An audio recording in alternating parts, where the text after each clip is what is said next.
जय जगत गुरु, जय भारत।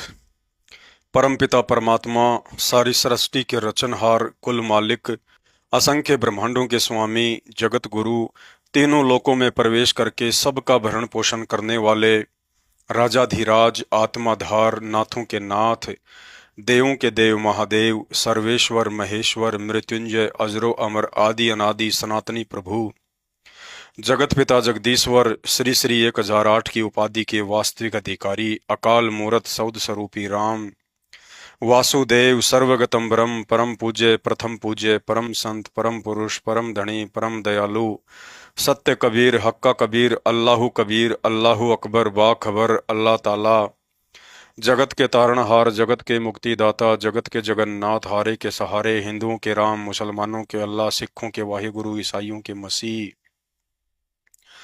दया के सागर दया निधि, करुणा के सागर करुणा निधि, स्वयंभू परिभू, संकट मोचन, कष्ट हरण, मंगल करण, दुख भंजन, अविगत कबीर, निर्विकार निर्विषम परमात्मा, अलय अलेख सतगुरु, आदि अनादि सतगुरु, असली मर्यादा पुरुषोत्तम, असली राम, असली कृष्ण, असली घनश्याम, असली मुरारी, राजाओं के राजा, महाराजाओं के महाराजा, शहंशाहों के शहंशाह, सम्राटों के सम्राट, भगवानों के भगवान, अल्लाहों के अल्लाह, प्रभुओं के प्रभु, मसीहाओं के मसीह, सच्चे वाहिगुरु, बाबाओं के बाबा, पीरों के पीर, सर्वगुण संपन्न, अनंत कोटि कलाओं के स्वामी, अनंत कोटि ब्रह्मांडों के नायक, योगियों में महायोगी, ध्यानियों में महाध्यानी, सिद्धों में परम सिद्ध, ज्ञानियों में तत्व ज्ञानी, ब्रह्म ज्ञानी, महाज्ञानी, परम ज्ञानी, सच्चे रहनुमा, करीम अल्लाह, शुभान अल्लाह, युवा कबीर, समरथ कबीर, असमवात, अमित ओझा, दुनिया के अंतिम पैगंबर, 8 सितंबर 1951 से गांव धनाना, जिला सोनीपत, हरियाणा, भारतवर्ष की पावन भूमि पे प्रकट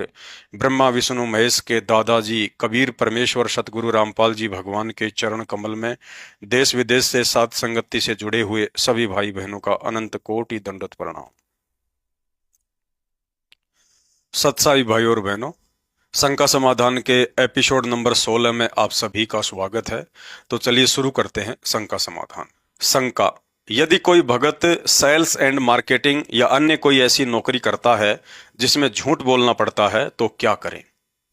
गुरुदेव भगवान का तत्व ज्ञान कहता है कि ग्राहक को गलत जानकारी देना या किसी वस्तु को बेचते वक्त झूठ बोलकर उसे बढ़ा चढ़ाकर बताना मर्यादाओं के खिलाफ है।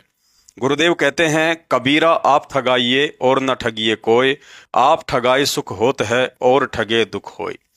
हिंदू, मुस्लिम, सिख, ईसाई, हम सब एक ही परमात्मा के संतान हैं।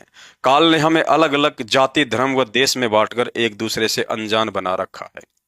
इस काल ने पहले से ही हम सबको इतना दुखी कर रखा है, और ऊपर से यदि हम अपने स्वार्थवश एक दूसरे को झूठ बोलकर, धोखा देकर, ठग कर, आत्मा दुखाकर और अधिक दुखी करते हैं, तो उपदेश लेने के बाद भगत का यह कर्म भी सतगुरु को नाराज करने वाला होता है।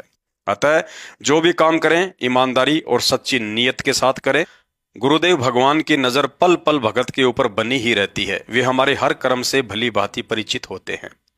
जो बच्चा गऊ की नजर में यूं साईं को संत, भगतों के पीछे फिरे वो भगत वत्सल भगवान थे। जो गुरुदेव भगवान तीनों लोकों में प्रवेश करके सबका पालन पोषण करते हैं, वह समर्थ सतगुरु अपने मर्यादित भगत का भी ख्याल रखते हैं। कभी कभार अपने भगत के शील, संतोष, विवेक व धैर्य की परीक्षा के लिए परिणाम में देरी अवश्य कर देते हैं। अतः चाहे कैसी भी स्थिति या परिस्थिति क्यों ना हो, दुख में हो या सुख में हो, लाभ में हो या हानि में हो, इज्जत मिले या बेइज्जती हो, भगत ने सच्ची नियत से विश्वास के साथ अपना भक्ति कर्म व सांसारिक कर्म करते रहना चाहिए। और यह भी सोचना चाहिए कि टूटने से पहले ही परमात्मा अपने भगत को संभाल भी लेता है। इस दयालु परमात्मा से अपने भक्तों का दुख दर्द देखा नहीं जाता है, यदि वास्तव में कोई भगत है तो। इसलिए गुरुदेव भगवान कहते हैं, कल पे कारण कौन है, तू कर सेवा निष्काम, मन इच्छा फल देऊंगा जब पड़ेगा गुरु से काम। शंका: यदि पालतू पशु गाय, भैंस, बैल, बकरी आदि को चीचड़ लग जाएं या शरीर के किसी अंग में कीड़े पड़ जाएं तो क्या करें? परम पूज्य सतगुरु रामपाल जी भगवान ने एक शब्द में बताया कि धनी बिहूना पशु रहे, वो दर दर धक्के खावे, भूख प्यास और गर्मी सर्दी में कष्ट पर कष्ट उठावे। जब वो पशु धनी का हो जा, सब चिंता मिट जावे, बड़ भागी आवे गुरु की शरण में, वो जामन मरण मिटाता, हरि को गुरु विहीन नहीं भाता। पालतू पशु गाय, भैंस, बैल, बकरी, ऊंट आदि किसान के अधीन होते हैं। अतः सर्दी, गर्मी, धूप, बरसात व बीमारी की हालत में उसकी चिंता और जिम्मेदारी भी किसान की ही होती है। यदि किसी कारणवश पशु को चीचड़ लग जाते हैं तो एक बर्तन में पानी डालकर हाथ से चीचड़ तोड़कर उन्हें पानी में डालकर कहीं दूर फेंक सकते हैं। ऐसा करने से चीचड़ भी नहीं मरेंगे और पशु को आराम भी मिलेगा। दूसरा, यदि पशु को कीड़े पड़ जाएं या बीमार हो जाता है तो उपदेशी किसान भगत भाई डॉक्टर से पशु का इलाज करवा सकते हैं। परमात्मा कहते हैं, जो अपने सु और के एक पीड़ पिछाड़। यदि परिवार के किसी व्यक्ति को चोट लगने के बाद असावधानी बरतने के कारण चोट वाली जगह पर कीड़े पड़ जाएं तो हम डॉक्टर से उपचार करवाएंगे। इसी तरह पशु भी किसान के परिवार का एक सदस्य ही होता है जो खेती बाड़ी में उसकी मदद करता है। गाय, भैंस, बकरी पीने के लिए दूध देती हैं और बैल, ऊंट खेत जोतने में मदद करते हैं। अतः ज्ञान आधार से ऐसी परिस्थिति में पशुओं के लिए डॉक्टर की मदद लेना गलत नहीं है। शंका, उपदेशी भक्तों को जींस या छोटे छोटे तड़क भड़क वाले फैंसी कपड़े पहनने चाहिए या नहीं? गुरुदेव भगवान कहते हैं, दासा तन नेड़े नहीं और नाम धरावे दास, पानी के पिए बिना भाई कैसे बुझेगी प्यास। अर्थात उपदेश लेने के बाद जब तक भगत अपने रहन सहन, आचार विचार, खान पान और पहनावे में बदलाव लेकर नहीं आएगा तब तक भगत की श्रेणी में नहीं गिना जाएगा। एक सत्संग में पूज्य गुरुदेव भगवान ने बताया कि बच्चों, जब तक दुनिया वाले तुम भक्तों के जीवन में आए बदलाव से प्रभावित होकर भक्ति मार्ग से नहीं जुड़ेंगे तब तक मुझे वो प्रसन्नता नहीं मिलेगी जो मिलनी चाहिए। अतः गुरुदेव भगवान के आदेशानुसार भगत भाई बहनों ने अपने पहनावे को लेकर बहुत ही मर्यादित रहना चाहिए। एक उपदेशी भगत को जगत की देखा देखी व फैशन की दौड़ में टाइट कपड़े, जीन्स आदि ना ही तो खुद ने पहनना है और ना ही बच्चों को लाकर देना है। माता बहनों ने कमीज, कुर्ता व ब्लाउज की बाजू का कपड़ा कोहनी से नीचे तक रखना चाहिए तथा तड़क भड़क और अधिक चमकीले कपड़े नहीं पहनने चाहिए। माता बहनों ने पेट या कमर दिखाई देने वाले कपड़े, पुरुषों के कपड़े जैसे pant, shirt, jeans, T shirt आदि नहीं पहनने चाहिए। आजकल लेगिंग पहनने का प्रचलन काफी है, लेकिन माता बहनों के लिए भक्ति मार्ग में लेगिंग पहनना निषेध है।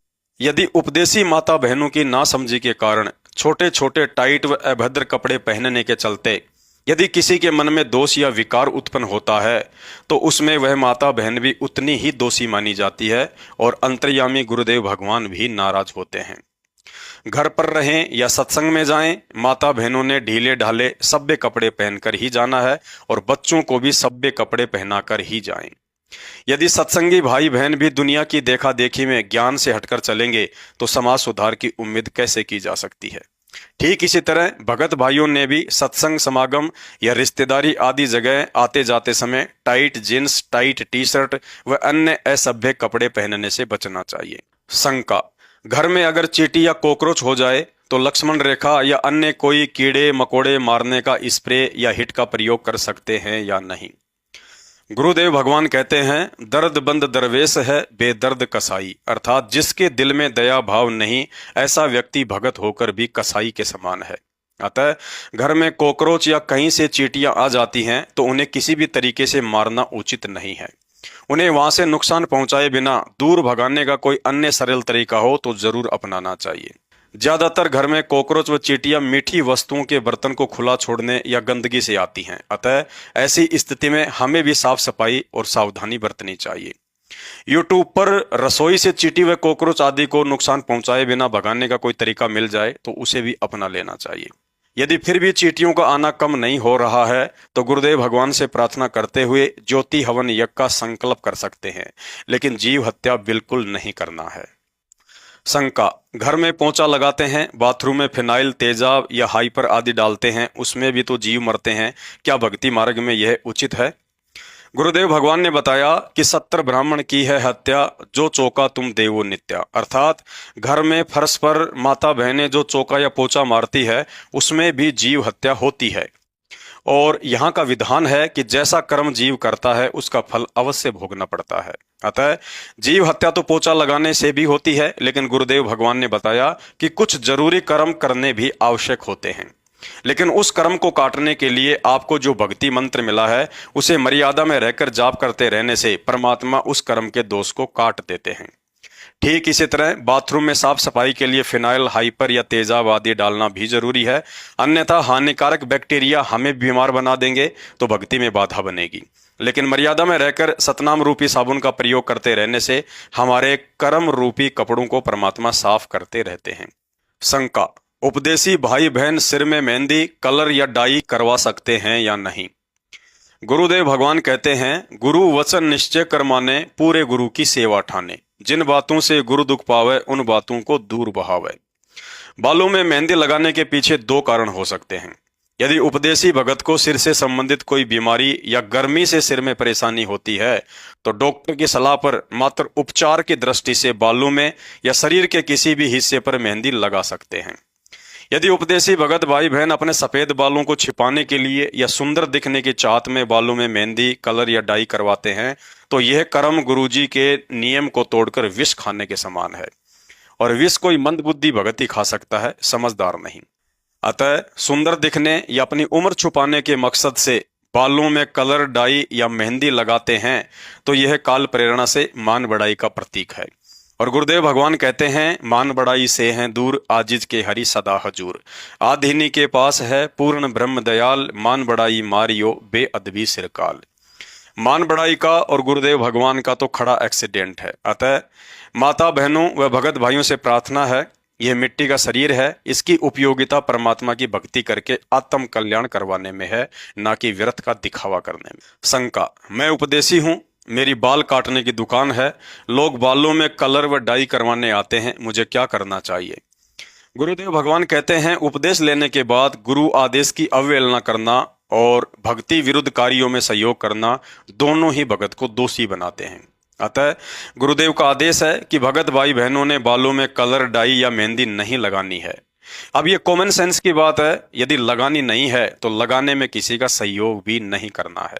यदि बाल काटने की दुकान है और ज्ञान समझ में आ गया है तो इतना भी विश्वास होना चाहिए कि यदि हम गुरु वचन पर चलेंगे तो परमात्मा हमें साधारण दाढ़ी, बाल, कटिंग में भी उतना अवश्य देगा जितना कि आपकी आवश्यकता है। यदि कुछ दिन कमाई अधिक ना भी मिले तो भी भगत ने गुरु वचन को ही प्रथम रखकर चलना चाहिए। शंका, मेरी नाई की दुकान है, किसी की मौत हो जाने पर मुंडन के लिए सिर के बाल काटने उसके घर जा सकता हूं या नहीं? हजाम अर्थात नाई होने के कारण बाल काटना आपका सांसारिक कर्म है। यदि किसी की मौत हो जाती है और आपको घर पर या शमशान घाट पर बाल कटवाने के लिए बुलाया जाता है तो आपने स्पष्ट मना कर देना है। यदि आपकी दुकान पर आकर मुंडन करवाते हैं तो आप जी अपना सांसारिक कर्म जानकर उनका मुंडन या बाल काट सकते हैं। इसके अलावा शादी विवाह में दूल्हा या दुल्हन का मेकअप आदि ना ही तो दुकान पर करना है और ना ही किसी के घर पर जाकर। यदि कोई फेशियल करवाता है तो कर सकते हैं, क्योंकि फेशियल चेहरे की सफाई के अंतर्गत आता है। शंका, बच्चे का जन्म होने पर या ट्रेन में किन्नर लोग पैसे मांगते हैं या किसी त्योहार पर समाज के लोग चंदा आदि मांगने आ जाते हैं, उन्हें पैसा दे सकते हैं या नहीं? उपदेश लेने के बाद ट्रेन में या घर पर हिजड़े पैसे आदि मांगते हैं तो उन्हें प्रेम पूर्वक स्पष्ट मना कर देना है, चाहे वे कितना ही दबाव या अभद्रता क्यों ना दिखाएं। साथ ही मन ही मन में गुरुदेव भगवान से प्रार्थना करते हुए नाम का सुमरण जारी रखें। कुछ देर बाद अपने आप ही वहां से चले जाएंगे। यदि वे भोजन करना चाहें तो अवश्य करवाना चाहिए। शंका, किसी भी त्योहार या उत्सव जैसे गणेश चतुर्थी, होली, दिवाली या अन्य भक्ति विरुद्ध समारोह के नाम पर समाज या सोसाइटी के लोग चंदा मांगते हैं तो देना है या नहीं?